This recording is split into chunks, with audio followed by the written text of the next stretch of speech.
Hello, everyone. Welcome to the Teaching English webinar for teacher educators, in which Lorena Salut Gadea Kamstra will share how teacher training courses can better prepare new teachers for the realities of today's classrooms. My name is Shirin Söz, and I'll be your moderator today. Thank you all so much for joining today's live event. As always, before we start the session, I'd like to share a number of quick housekeeping reminders with you. While waiting, please share with us in the Q&A where you are from. If you work in pre-service teacher education, type pre-service. If you work in in-service, type in-service in the Q&A. And this session is being recorded. A recording of the webinar will be available on our Teaching English website in the next couple of days. The link to the certificate will be provided in the thank you email that you will receive this week. And finally, you will have a chance to ask questions to our presenter during the session. Please use the Q&A to ask our presenter your questions. We'll be using the chat for announcements.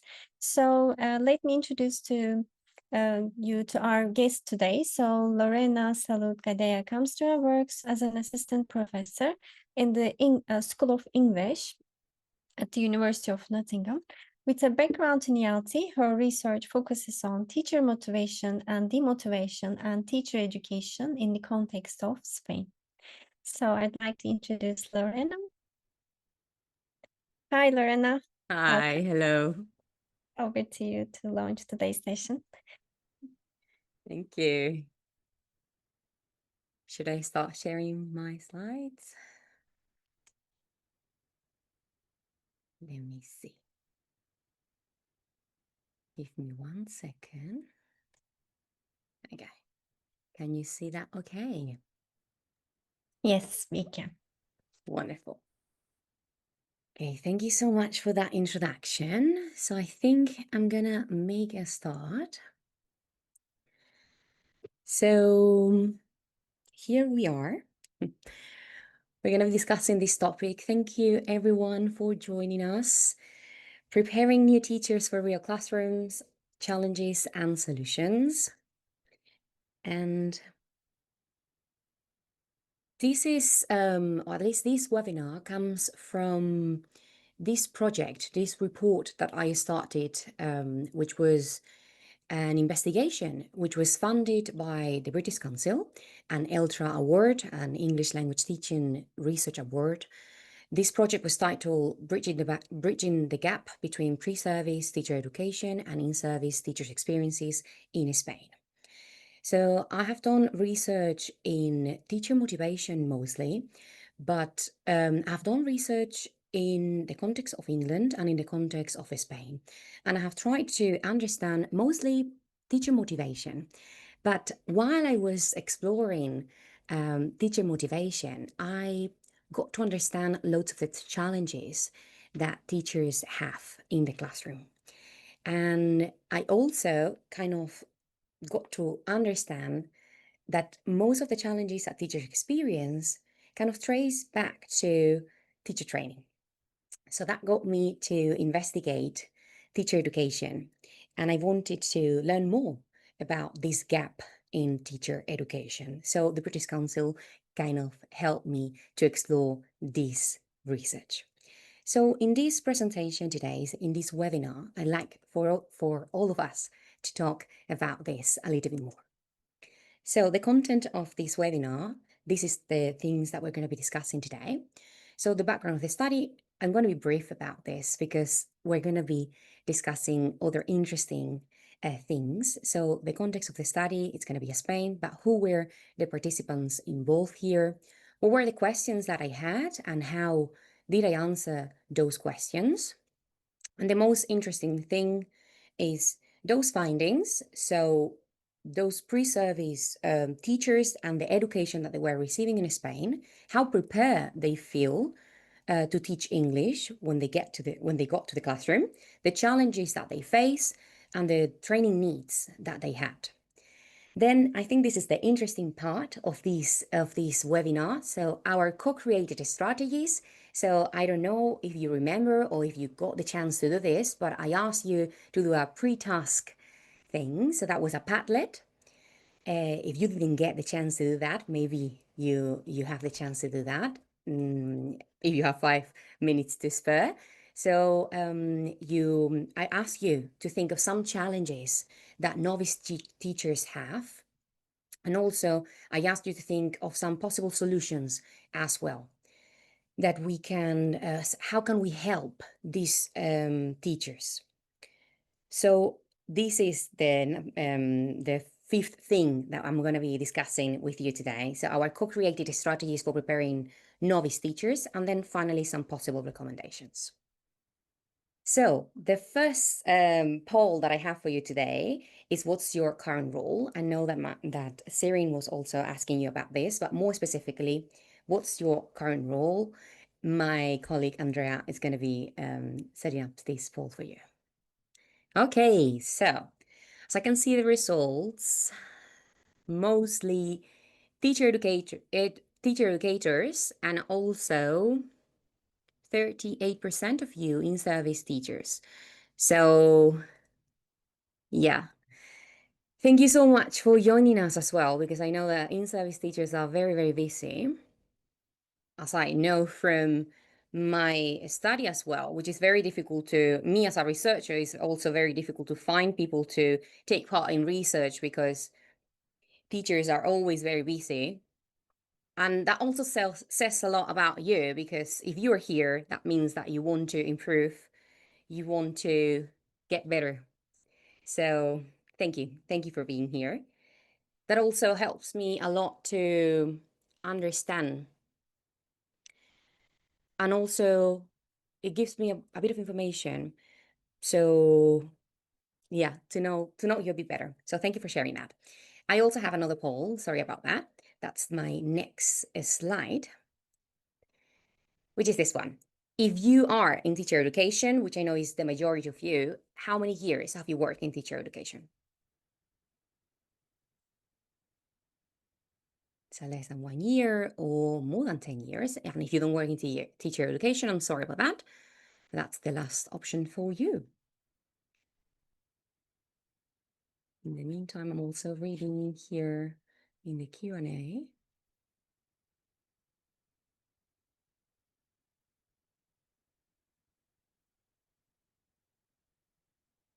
Thank you so much. Okay, so we have a variety here, but actually the majority of you have more than 10 years of experience in teacher education, which is great. But we also have 20% of you. Okay. Okay, that's good to know. Thank you so much. So it's quite varied. Thanks. Thanks for sharing. So we move on. Now, I want you just this, I'm going to be brief here, but I want to tell you that the reason why I did this study, the reason why I started this investigation and wrote this report, and you can read about in the website where you sign up to do this webinar, is because in the first years in which novice teachers start teaching, they also leave the profession. This is actually quite sad because they don't even get to discover the joys of teaching. And one of the reasons may be because as soon as they start the job, they must battle the same challenges as their more experienced colleagues. And this is the problem here, or according to researchers, but we know this. We don't need to get into research to know this. Most of the in-service teachers that we have here would agree with this. Is because of this reality shock that teachers experience, and this could be due to teachers' unrealistic expectations. And if we be honest about this, we could certainly help with this in teacher education. So what happens is that teachers often feel unprepared, unready, and incompetent after teacher education. And this is quite harsh, but these are not my words. These come from teachers themselves after finishing their teacher education. And this specifically comes from to 20, these are the words from teachers themselves, teacher trainees in this case. In the Spanish context, more specifically, teachers report insufficient training to support the social and emotional development of their students. IT, creativity and conflict solving skills, were the competencies where student teachers felt less competent with, and researchers concluded that foreign language teachers may not be sufficiently qualified to meet the existing demands in the classroom context. So this is kind of the reason that got me into investigating this topic in my own context, which is Spain in this case. I explored a specific master's. This master's is Masters in Teacher Training, Secondary Education, Vocational Training, and Language Teaching. The translation is Máster en Formación del Profesorado de Educación Secundaria Obligatoria y Bachillerato, Formación Profesional y Enseñanza de Idiomas. This is the whole translation. Which is interesting about this is that I actually completed this master's myself when I was doing my studies, right? So I analyzed all the data came from students enrolled in these masters in 2 different universities in Spain. And what happened here is, who were the participants involved? 2 publicly funded universities in Spain. This is 1-year compulsory teacher training program, this masters that I'm talking about. And the participants were pre-service teachers, these MA students, and in-service teachers. So graduates who recently finished the same masters and are currently teaching. So think of it, so participants were students who were enrolled in this teacher training program, this 1-year masters, and participants who just finished the masters and were teaching after finishing that masters. What were the questions that I had? I wanted to know what was good about the masters. So what were the masters' strengths, the weaknesses, the proposed improvements based on what these people had to say about these masters, and the overall effectiveness according to them. I also wanted to find out how prepared they feel to teach English after completing these masters. What were the classroom challenges for those who were teaching after finishing these masters? What were the training needs that they had now that they were in the classroom? And then for those who were still enrolled in the masters, what were the training needs that they had or that they feel that they were going to have in the future? And how did I answer those questions? I talked to them. That's what I did. So I spent some time talking to these pre-service teachers, so teacher trainees, 20 of them, and then to those who had just finished the masters and were already in the classroom, 15 of them. Apart from that, I observed them. I went into the classrooms and I watched them teach. I spent some time with them while they were teaching. This is secondary set schools in Spain, and I also had follow-up interviews with them. So I observed them, and after the classrooms, I talked to them. What do you think that went well in those classrooms? Or what do you think that you need? What are your training needs? Perhaps something didn't go so well. Is there something that happened in that class that you think that perhaps the masters could have prepared you better for that incident, for example? I didn't phrase it like that, but after that kind of conversation, right? So that's what happened there. In terms of the findings, this is just one of the findings of loads of the findings there. Pre-service teacher education, remember this is the masters that we are talking about, strengths, weaknesses, overall effectiveness, and the proposed improvements by those students. More findings, the feelings of preparedness to teach English, the classroom challenges, and the training needs. Those are all the findings that came up from this study. if we just start with in relation to these masters, these are some of the strengths. Remember that I'm just talking here about these masters, or this teacher training program, but perhaps some of these strengths are similar to the strengths or weaknesses of some of the programs that you're teaching. So, for example, this student said that something that they like about this this program is that they are part of an interdisciplinary community of teacher trainees. Something quite interesting about this program is that they are training teachers from different fields. So English teachers, geography teachers, math teachers, they all share modules. So they seem to like that. So they collaborate with classmates.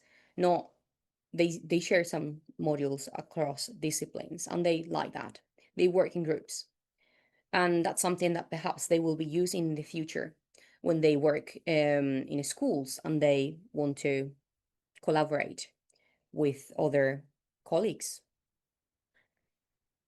Of course, one of the strengths was also the school placement, practicum as well.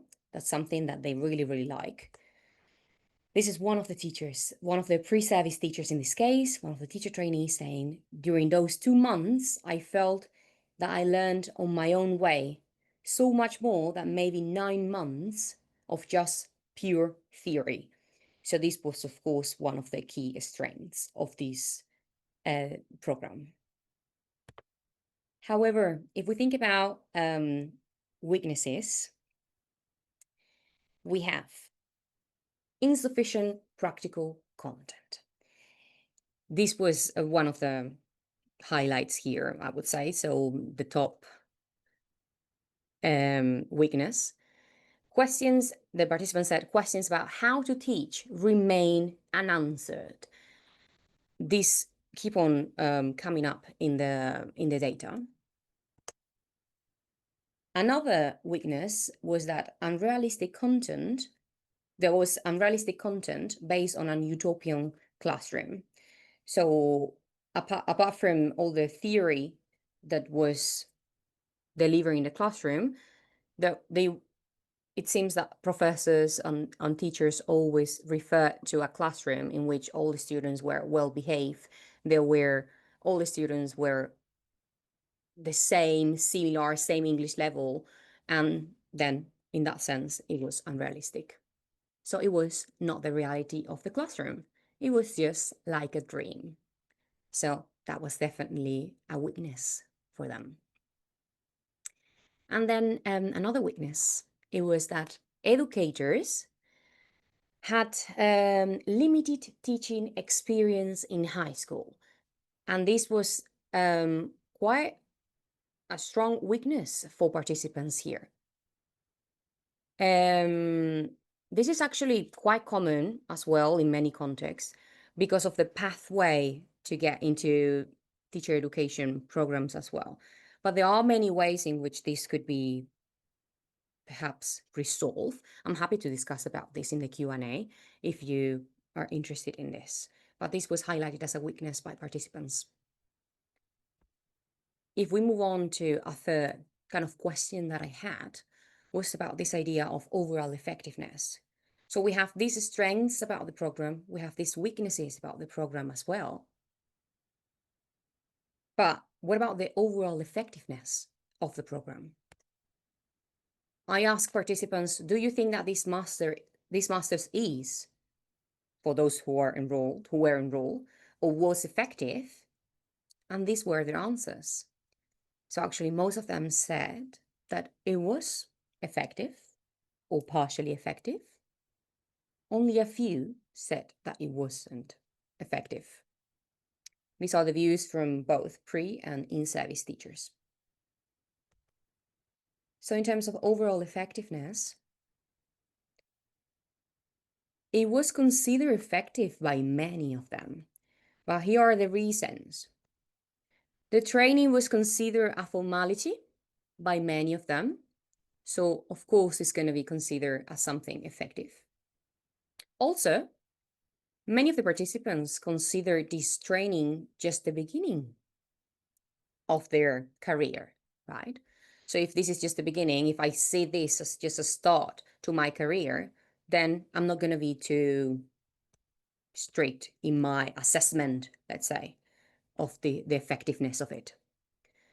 Also, interesting to say, in-service teachers, though, were more critical of it. They were more critical, of course, because they know more about the reality of the classroom as well. So we have here a comment or a quote from one of the participants. We're actually dealing with the students that really need help. Our masters did not help us, or they did not prepare us to face those challenges at all. So this is kind of the summary of what participants thought about overall effectiveness here. If we move on to the still discussing this program, this teacher education program in Spain, but the proposed improvements. And when I think of proposed improvements, I'm thinking about solutions here.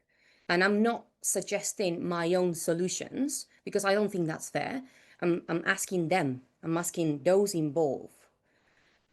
I'm asking those students involved in the masters. I'm asking those teachers who are in the classroom, not me, who I'm teaching at university, and I'm not involved in that masters at all.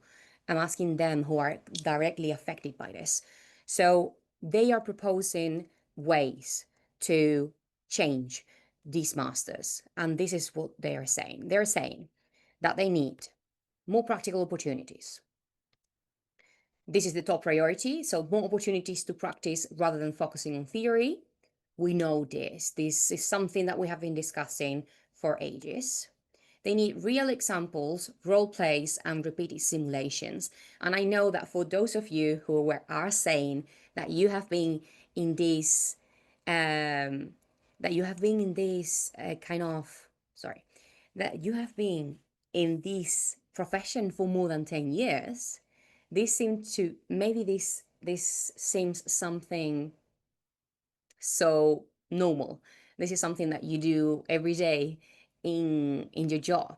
But this is something that still many teacher educators don't use or don't have the chance to use because of syllabus, curriculum, or I don't know, demands from their institutions. Okay, so participants in this study were saying that they did a role play once, or they saw an example of a lesson plan once. So that's why I'm writing here repeated simulations. So they got to do a simulation once. So that's what they are proposing here, more practical opportunities. This is another example. So implement your lesson plan with your classmates and discuss what is effective and what is not, more times and not only once.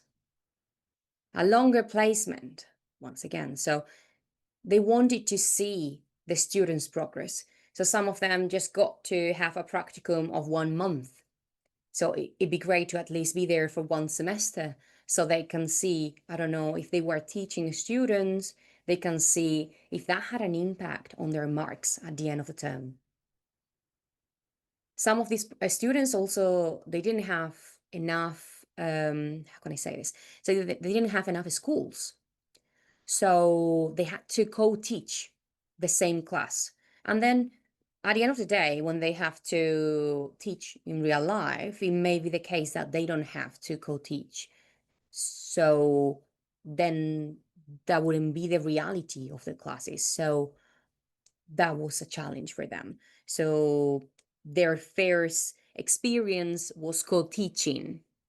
But I think at the end of the day, maybe co-teaching will be a good experience. But yeah, so that was something that they were saying in this case. Yeah, this is what I was referring to. They should have at least one full term of placement. Yeah, so here I was longer. So if the placement was longer, perhaps that would result in an improved sense of preparedness for them. What else? Other ideas that they suggested. Placement at other institutions. So perhaps if the placement cannot be longer in the same institution, perhaps allowing for shorter placements at different institutions. That would be a good idea. So just remember that we are talking here about students that they are sometimes the only teacher that they have known is their own teacher. The only school that they have seen is their own school. So just having the opportunity to visit other schools, yeah, that's what I was gonna say. Visit other schools or seeing or talking to other teachers is just something that it has a very strong impact. That's why collaborating with high school teachers. And this is why it's so important. And I think I can just link this back to the idea of having educators who don't have experience in high school teaching. So connecting with other high school teachers. I think if you have teacher trainees who can talk to high school teachers, just ask them how to deal with misbehavior, how to respond to, how to support students with diversity, just that have that kind of conversation, talk to real teachers. That's so beneficial. So just showing you here that this is how the findings part of the research and what we have covered so far. And now I'm going to give you a bit of time for another poll. So Andrea is going to help me with that. How prepared are pre-service EFL teachers, in your opinion and in your experience, before entering real classrooms?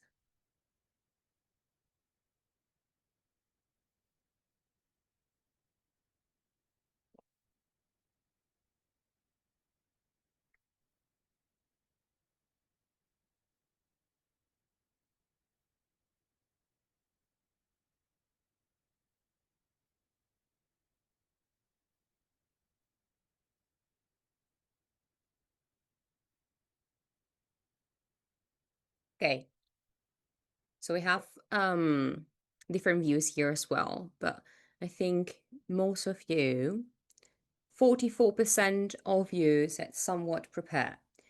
And then 31% of you said not very prepared. And then 21% of you said very prepared.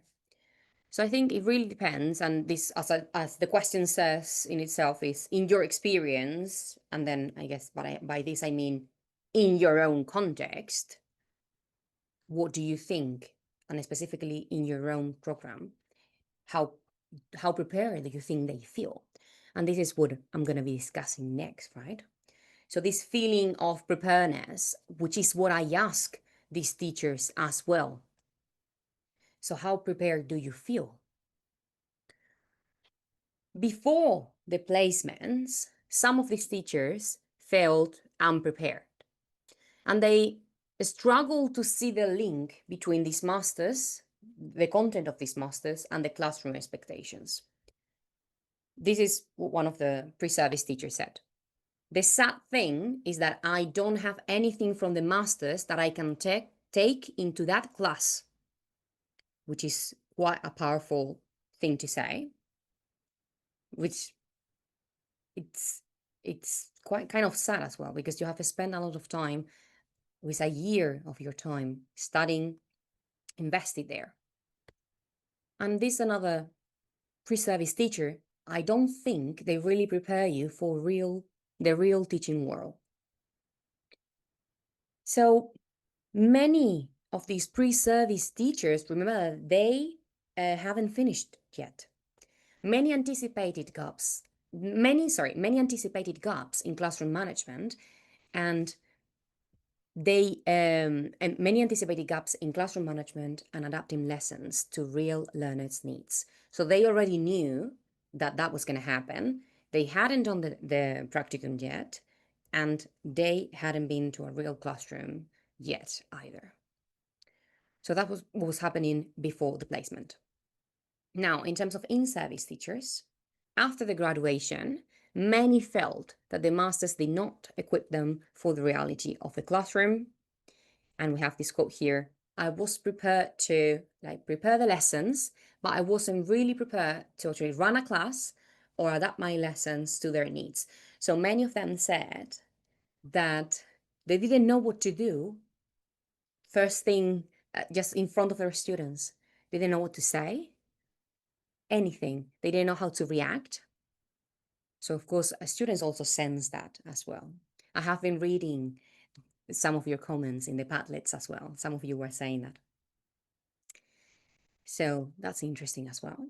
In the first classes, in-service teachers were mentioning this idea of the reality shock, this difficulty in supporting all the students, and the gaps, of course, in classroom management skills.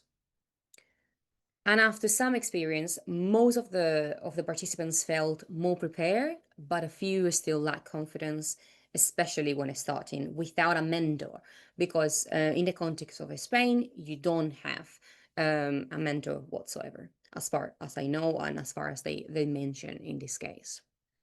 You're mostly on your own.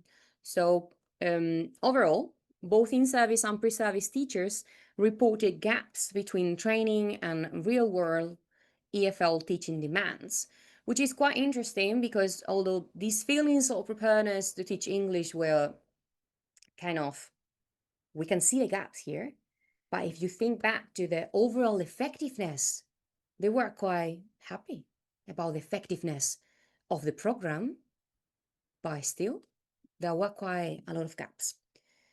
So that's quite interesting there, I would say. So once again, I'm just sticking here so you can see where I'm going. Now, your suggestions. So this was the pre-task that I was mentioning earlier. So what are the biggest challenges novice teachers face in your context? I'm not going to be sharing the Padlet, but it's in the website. You can go there. I was very happy with everything that you were sharing. Yesterday, I stopped reading because I was trying to collate everything. And thank you so much for engaging with that because it's really, really nice. And I was trying to find a couple of quotes that I could share with you. And I did found some of the quotes for this pre-task, because there is another pre-task that I'm going to be sharing with you later on. For this pre-task, I found one quote, which is kind of perfect. But I'm going to be sharing kind of key what are the 5 biggest challenges based on all the quotes that I read. I read all of them up to yesterday night. You keep on sharing, so I haven't been able to read all of them today. I'm sorry. But these are the 5 biggest challenges according to you. Classroom management and discipline. These are the biggest challenges novice teachers face in your context. Classroom management and discipline. Differentiating for diverse learners. Workload and time management. Limited resources and support. Emotional resilience and confidence. And I'm happy to say that these mostly agree with my findings from my research as well, which is great. And also from research in the educational context and in the English language teaching field as well. There is one particular one, which is the last one, emotional resilience and confidence, which didn't come up in my research as the most important one, but I'm very happy that it came up in the Padlet itself. So I have chosen one quote, which is from the same person that I think summarize all of this in a perfect way. So let's read it together. So we have first this idea of feeling overwhelmed and the gap between theory and practice. Remember that this is about novice teachers, right? So we have, when you first walk into the classroom, you are excited, maybe a little nervous, but you're carrying all the theory you learn at university, expecting it to work. Then reality hits. 40 students cram into one room, some attentive, some bored, a few outright disruptive. You try the lesson plan you spent hours preparing, and it just doesn't land. That's when you realize Teaching isn't about perfect plans. It's about thinking on your feet. We'll move on to another topic. This is the same person, okay? Isolation and lack of support. You also notice you're pretty much on your own. Older colleagues might smile politely, but everyone's busy with their own load. You hesitate to ask for help because you don't want to look incompetent. We'll move on to the third part of the quote. Emotional resilience. The hardest part? Balancing the passion that made you choose teaching with exhaustion that comes from the system itself. If you can hold onto that spark while learning to adapt, you slowly start to find your rhythm. Okay, so thank you so much to the person who actually shared this quote in the Padlet. I think it summarizes perfectly some of the biggest challenges that novice teachers face in the context. And I think now I have talked for quite some time, so I'm gonna allow some time for Q&A.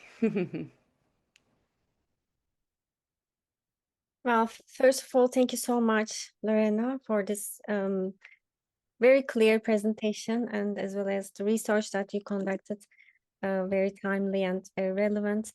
So you mentioned so many things. So you've highlighted the reality shocks, and yes, how early teaching years often trigger this um, attrition, right? You mentioned this in your report as well.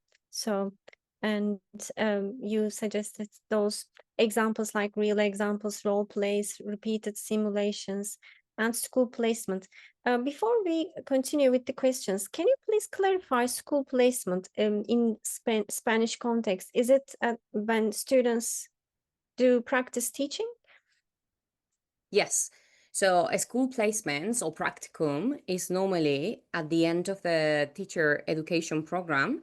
They spend maybe 2 months in which they go to a school and they have to perhaps observe for a couple of weeks the teacher. And then they also have to teach perhaps for a week. They take over the class themselves and they have to teach a unit from the book, for example. Okay, and are they observed by The their teacher. Yeah, they are observed by the teacher themselves. And then at the end of the observation period, they have to write a report and then they are assessed by their university teacher and they are assessed by their school teacher as well. Okay, thank you so much. So one of the questions is about the pre-service teachers' experience. The question is, did pre-service teachers describe what kind of help their learners need? Say again, sorry, what kind of help? Yes, did they specifically describe what kind of help they need or their learners need in the focus groups you had or in the conversations you had with them? Did they talk about the learners' needs? So in terms of so the pre-service teachers, they talk about the learners. Yeah, the learners need help in terms of in the classroom. So the pre-service teachers, they need in terms the training. I think I'm going to be discussing some of the help that the teachers need, for example, with classroom management or motivating the learners, engaging the learners as well. Is that the kind of does that answer your question? Yes, so you will also mention these in the next parts where you Yes, exactly. define. Yes, yes, yes, yes. And so teacher educators who said EFL pre-service teachers are very prepared for teaching. Would you please clarify which one? Because I think I can't really remember that part, but were there any EFL were there any teacher educators who said the EFL pre-service teachers are prepared for the teaching? And the question is, would you please clarify which category of them are really prepared? So are there any categories that university education is preparing pre-service teachers? So in my context, these are the exceptions. I'm doubtful about the answer. So I don't know. Do you think I can see that question somewhere? Because I don't Um, know. yeah, I mean, the question is actually Are we preparing pre-service teachers in any categories, or the university education is not preparing them at all because they are having so many challenges? And Yeah. Well, yes, um, preparing in which areas are we preparing, or universities I are guess preparing? it depends. It really depends on the context, right? So are we preparing? Yeah, I hope so. I hope that we are. I really hope that we can prepare them. But I think I'm going to be discussing that in a minute because I really, as I said earlier, and I think some of the participants said as well, this is when we are preparing teachers, it's just the beginning, right? What Hmm. happens next is Yes, really that's the the next. reality of the classroom, right? So we can just start to prepare them, but then we cannot control everything and we cannot prepare them for everything. Later on is really what will they yeah, we cannot really prepare them for absolutely everything. Yeah. Yeah, so true. Another Yeah. question, this is also a very interesting question that takes the mirror to us. So preparing new teachers for the classroom is essential. Yeah. One major challenge is that some teachers overlook methodological knowledge, and while they may possess strong content knowledge, the absence of sound teaching methods undermine their confidence for effective teaching. This is a comment. It's really important to blend content and methodology. And you will Yeah. also mention that, as far as I remember, the content, right? The content of the training. And how it prepares the methodology, um, how it's not how it should focus on practice, not just theory. Exactly. Yeah.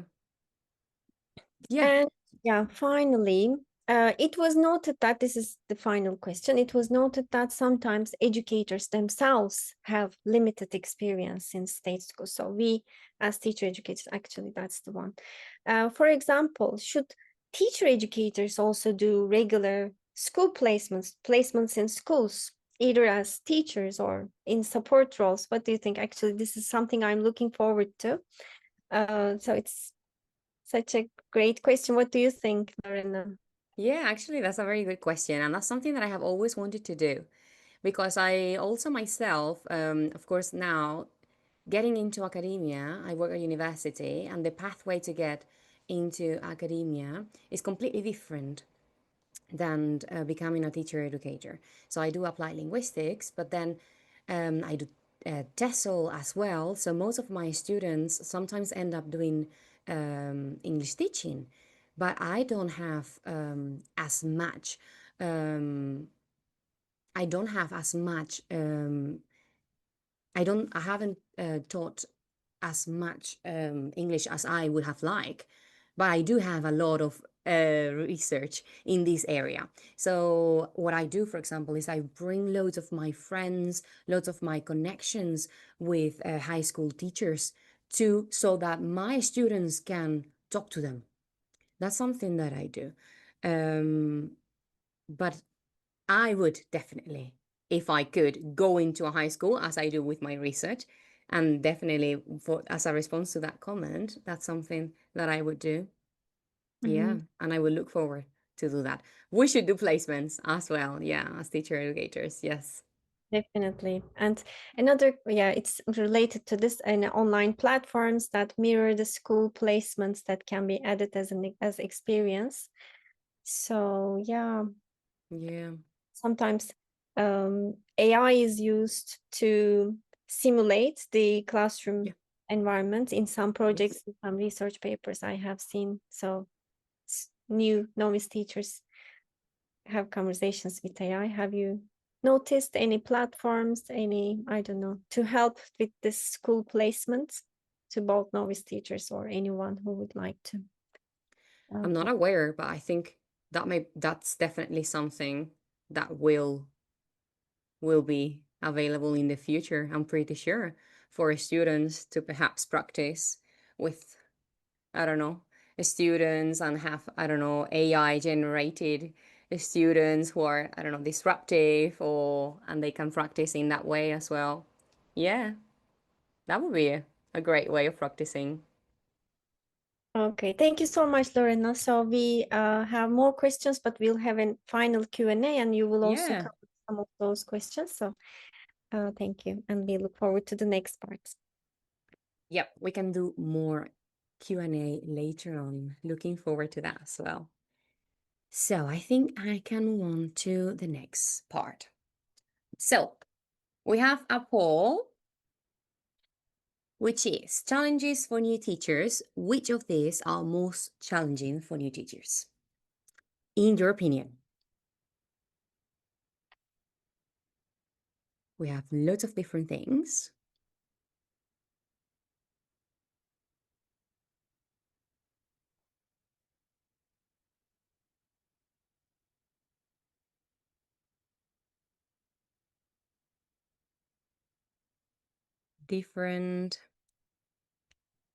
Some of these are based on your Padlet answers from the pre-task, and some of these are based on my own research and experience, I would say.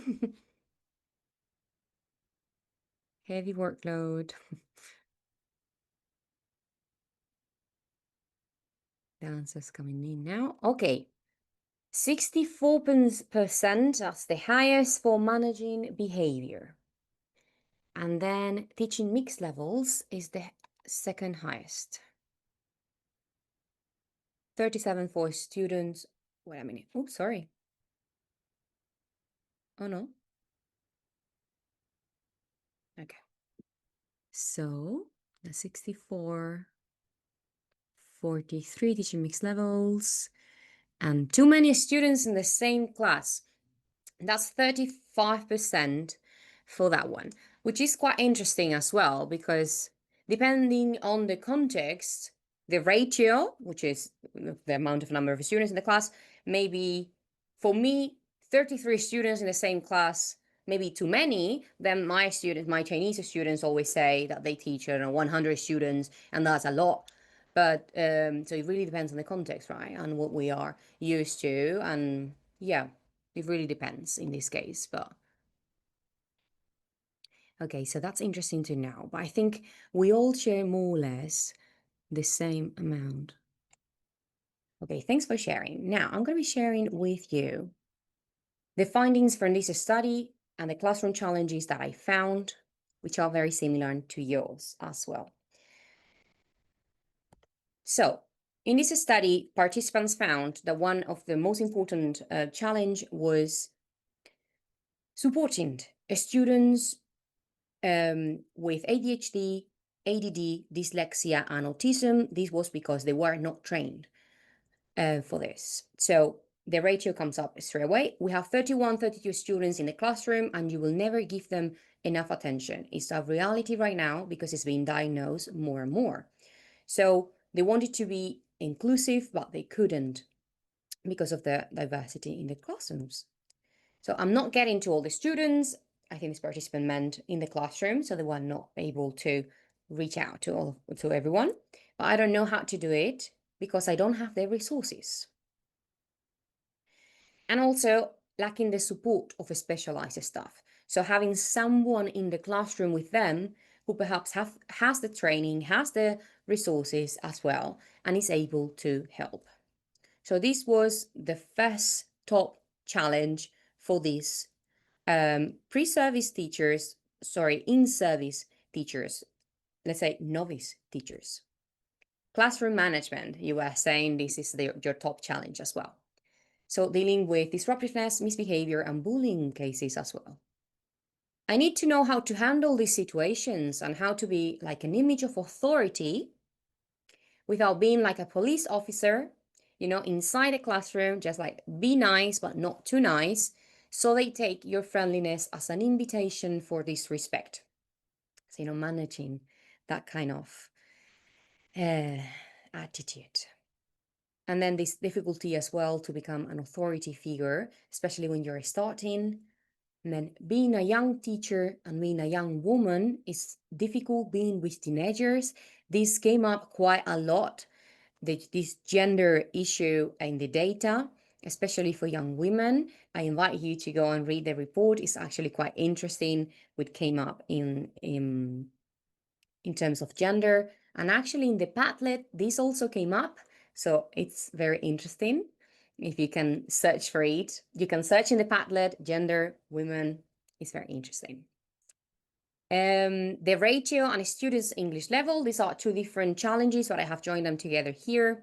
The excessive number of students in the classroom, this was our third challenge in the poll that we just did here. If classrooms were smaller, fewer children, fewer students in the classroom, I feel like I could give them more attention. So this is just like common sense. So if we had fewer students, it will be easier in every single sense. For example, if we had fewer students, even if students had different English levels, it will be easier for us to handle that. So a variety of English levels within the same group, this is quite common as well, but it's very hard when you're just starting in the profession. So I find it really hard to do things that would also appeal to very good level students. When you're working in groups, they also get bored. So sometimes we forget that we also have students who are high performers or who are doing quite well as well. And for those students who are starting in the profession, this is also quite challenging. Multiple roles and responsibilities. So excessive responsibilities beyond teaching English. You end up spending lots of time trying to fix things that go way beyond English. I remember this quote quite vividly, this participant saying, I'm a mother, a psychologist, a policewoman, I'm this, I'm that. So it's quite interesting. You need to give priority to these other things that are not language related. I don't have the time for that, and it's a shame for them. Students need help beyond English. They have got all these issues that you need to take into account. And then I cannot support them. I cannot support them with their diversity. I cannot support them with their English. So then it takes a toll on me, all these multiple roles and responsibilities, right? Learners' mental health. This came up as well. Also important for you to know that this study was during the COVID pandemic. So some issues may have resulted from the COVID pandemic. So after COVID, I think most teenagers, they all have something like anxiety or social anxiety. And it's necessary to have that kind of training. So it wasn't before, but now it's important. And then also another challenge, motivation, engagement, and attitude towards English. So it's really hard for me to motivate them, the students, because they always say, why do I have to do that? Why do I have to learn English? And it's really difficult. So students not understanding why do I have to care for this English class? I don't understand this. Resources and facilities. You may agree with this as well. So they are insufficient, they are ineffective at times. So these are all these classroom challenges. In this study, you actually agree with lots of them. I can see that in the Padlet. I can see that in the poll. So thank you for sharing that. Now we have done all these. We also have training needs that we are doing. Now, forgive me because I'm going to be skipping a couple of things now. So I'm going to also ask Andrea to hold on the polls for a little bit until I tell her so. Because I'm going to be skipping a couple of things because I'm conscious of time. So give me 1 second.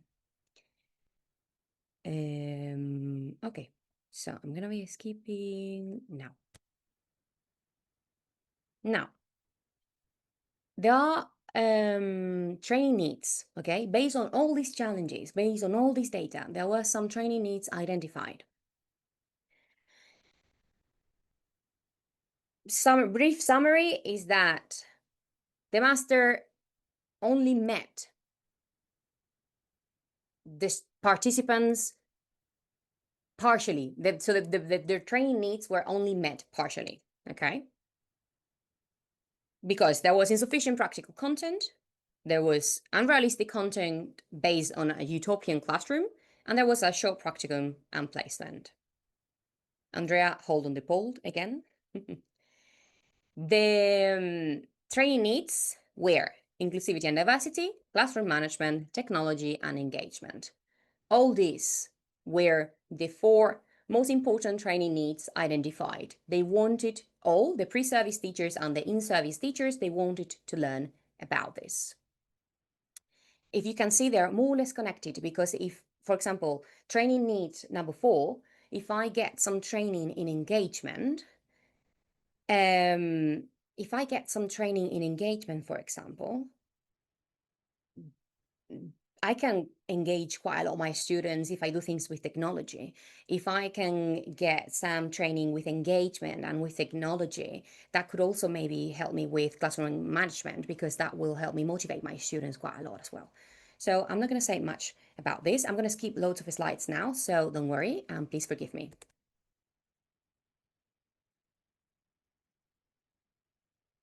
Now, these are the training needs. What I want to say is this something that it's the ultimate solution is training, more training, the ultimate solution? Perhaps that's could not be the ultimate solution, because as we were saying earlier, training is just the beginning. These participants said that themselves as well. It's just the beginning, it's just a start.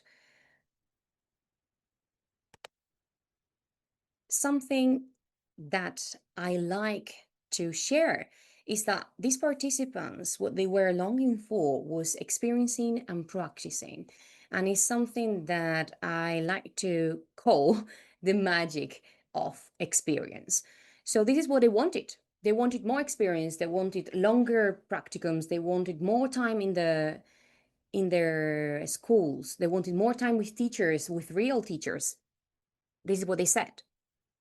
When I asked them about what training do you want, what is it that you want to learn, they said, I don't think they can give me this training because I think it's practice. So it's not possible. I don't think you can get training for that. They were talking about conflict resolution in this case, other than the experience.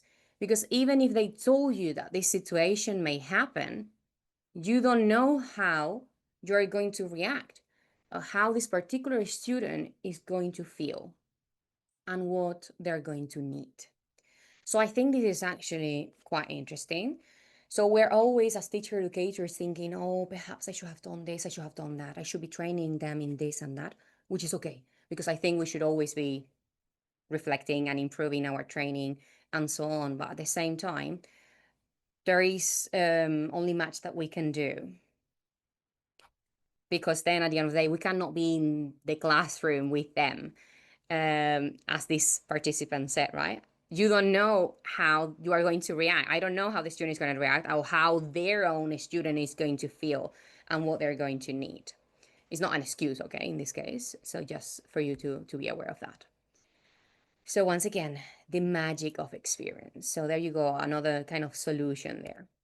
So I have kind of covered there. I know I didn't say much about the training needs because of time.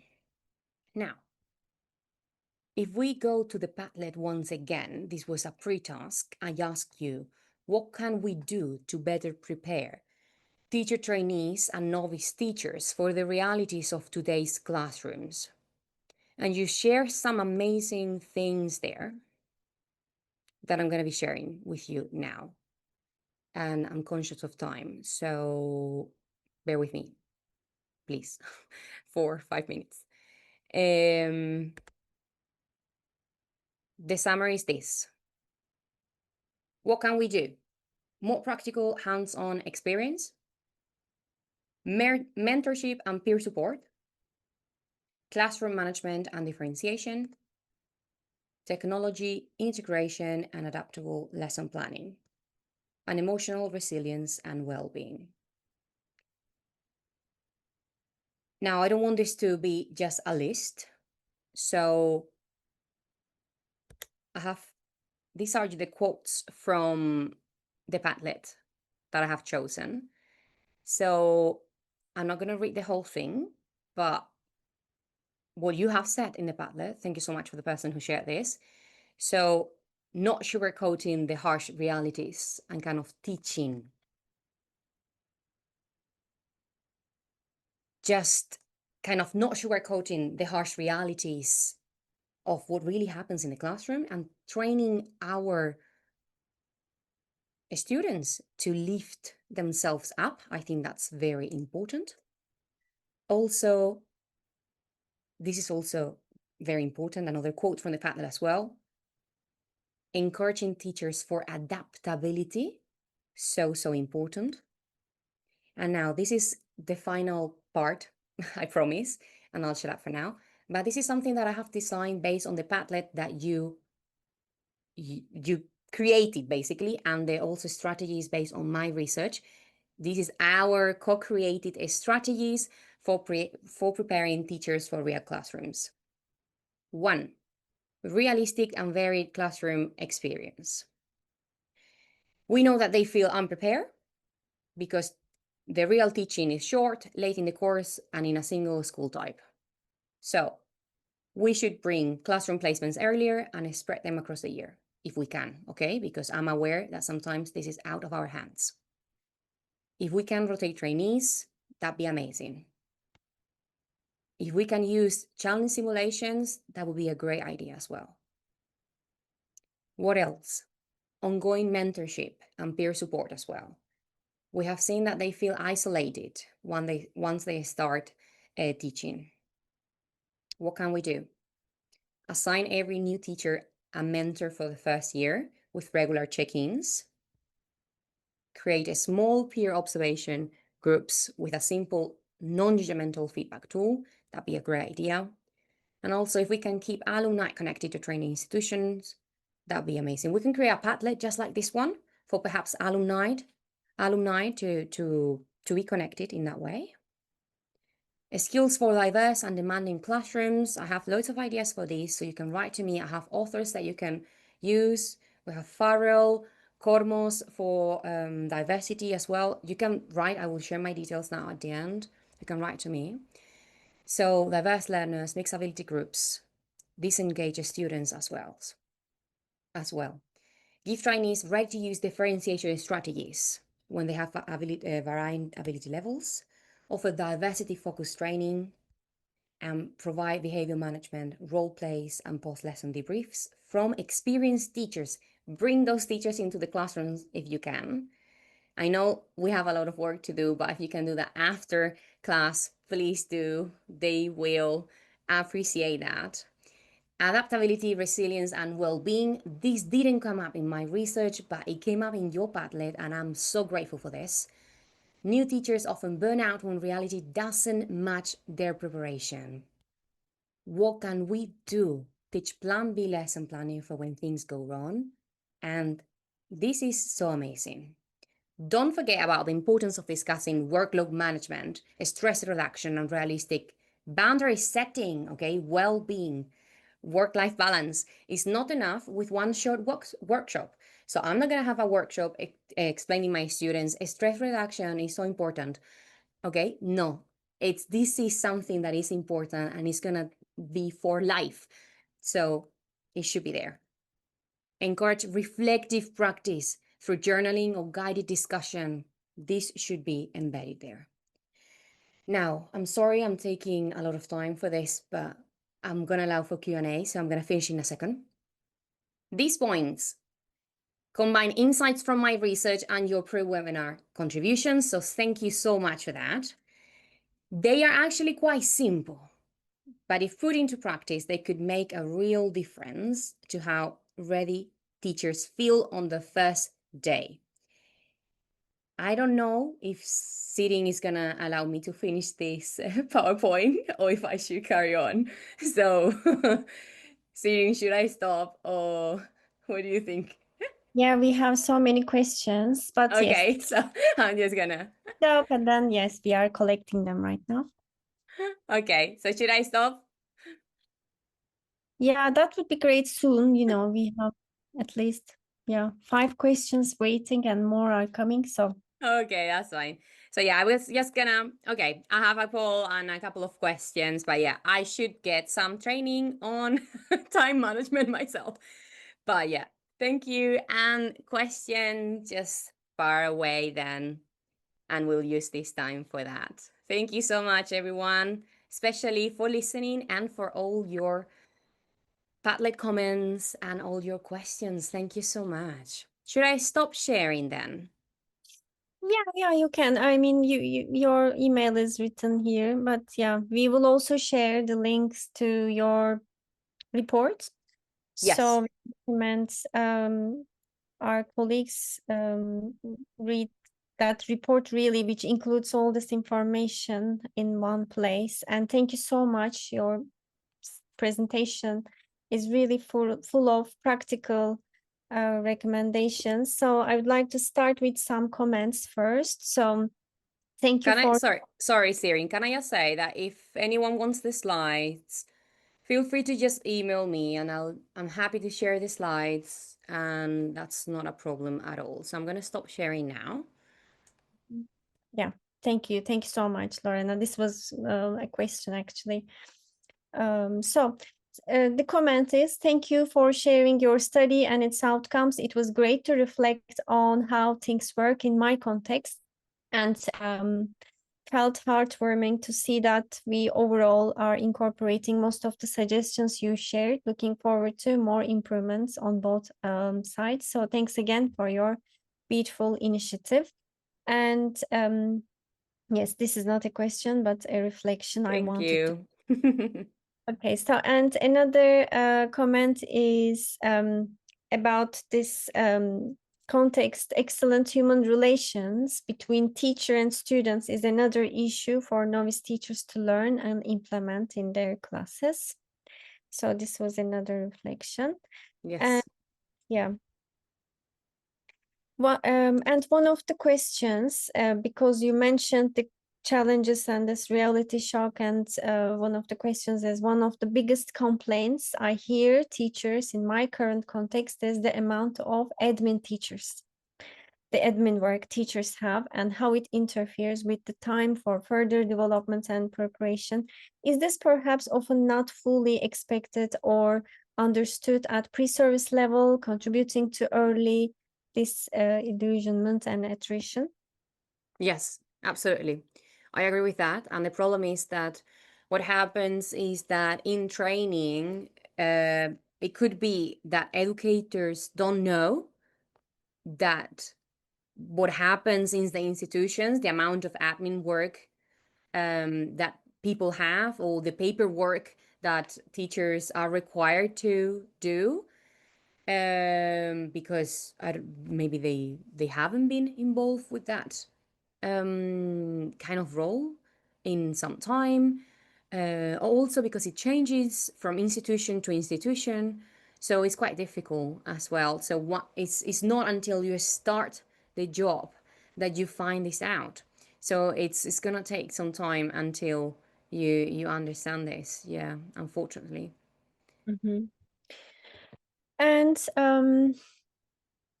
how can teacher education programs ensure new educators are trained to adopt global best practices in ways that are culturally responsive and contextually relevant to the communities they serve? So this question came from the MENA and North Africa region. Um, so yeah, this is another aspect, right? So to teach in a culturally responsive way, especially in this in those regions where um, there are learners from different communities together. Yeah, that's actually a great question. Thank you so much for that. And I think that's actually one of the slides that I didn't get to. So, in one of my recommendations at the end of the presentation, I was going to say that it's actually very important the recommendation from researchers, recommendation from myself in this case, is to enable this kind of communication and collaboration between stakeholders, in this case everyone involved, which is students, teachers, and those involved in the institution and outside of the institution, which is the community itself, just to make sure that education is relevant, and it's of quality. So yeah, I hope that answers the question. So yeah, there are so many complexities. We know that this is not the main focus of your research, but in what ways can initial teacher training programs more effectively equip new teachers to manage the emotional and behavioral complexities of today's classrooms, particularly in settings affected by trauma, neurodiversity, and socioeconomic inequality? So yeah, this is also relevant I mean, similar to the previous question. So these are the global realities, and it's not always, I mean, these are connected to classroom management maybe, or motivating learners, or inclusive education, right? In your research, these came up um, in as needs of pre-service teachers. So yeah, what do you see as the, I mean, you have shared so many strategies, but is school practicum the most effective strategy in your case to deal with these challenges, or to bridge the gap between training and realities of the classrooms? Yeah, so I think at the end of the day, the classroom becomes a place in which we're all human beings, and this is an emotional place, and an emotional place in which things are happening in the world, and we're all being affected by that. So the strategy that I always tend to use is that I put myself in the other person's shoes. So if I see that my students are emotionally affected by something that is happening in the world, I definitely English is happens. So it's a second. So it's not in the first. It's not the first thing that comes to my mind on that day. Then it's then second place, and then the priorities change in that case. So yeah, Mm. I think that's the best It- strategy that I'm afraid I'm gonna share. So yeah. Yeah, thanks so much. Yes, that's something we always also um, have highlighted in the previous sessions as well. So yeah, and this is the role of the teacher educators in that case, to bring this up and to share with the pre-service teachers. So what is the one practical advice would you give to novice teacher educators in that case, to start, who train, who work with pre-service teachers? What is your practical advice so that they can support them effectively? Yeah, so I think I started my academic journey doing research on teacher motivation, and I always share this advice of that it's interesting because it's the advice that they share on flights when you are flying on a plane, and it's this idea of put your oxygen mask first. So try to take care of yourself first before you take care of others, because if you are not in a good place, it's going to be very difficult to look after your students in this case, especially if we are dealing with people here. So, yeah, we're talking here about reflective teaching and helping our students to be reflective teachers themselves as well. So, we should always do the same. So, I think that's the practical advice that I can share. So thank you so much, Lorena. So many practical and also really your research covers a very important and maybe not a bit neglected areas. Pre-service, we don't really, we haven't talked about pre-service teachers so far, and the needs of pre-service teacher educators. And thank you so much once again for sharing your practical insights. And thank you everyone for your participation. We hope you found the session useful and picked up useful ideas to reflect on your training sessions. Please remember to download the publication, which is in the chat, which will be shared in the chat. So this is about Lorena's research paper. And the recording of the webinar will be available on Teaching English in the next couple of days. And you can send an email to Lorena and you can get the slides from her. The link to the certificate will be provided in the thank you email that you will receive this week. And please share your feedback with us. You will see the feedback form in the chat. And don't forget to subscribe to our monthly newsletter for teacher educators. Finally, please register for our next webinar on 18th of September. What do teachers around the world say about their professional lives? So this webinar is facilitated by Dr. Ivana Alexic to take a closer look at the results of the OECD Teaching and Learning International Survey results from the recent publication of OECD, but we recommend you read the reports before taking part in our webinars. And you will see the pre-webinar tasks and pre-webinar reading on our website, on the webinars, on Teaching English website. Thank you so much once again. We very much hope to see you all again in future sessions. Thank you, Lorena. We hope to see you Thank again. you. Thanks.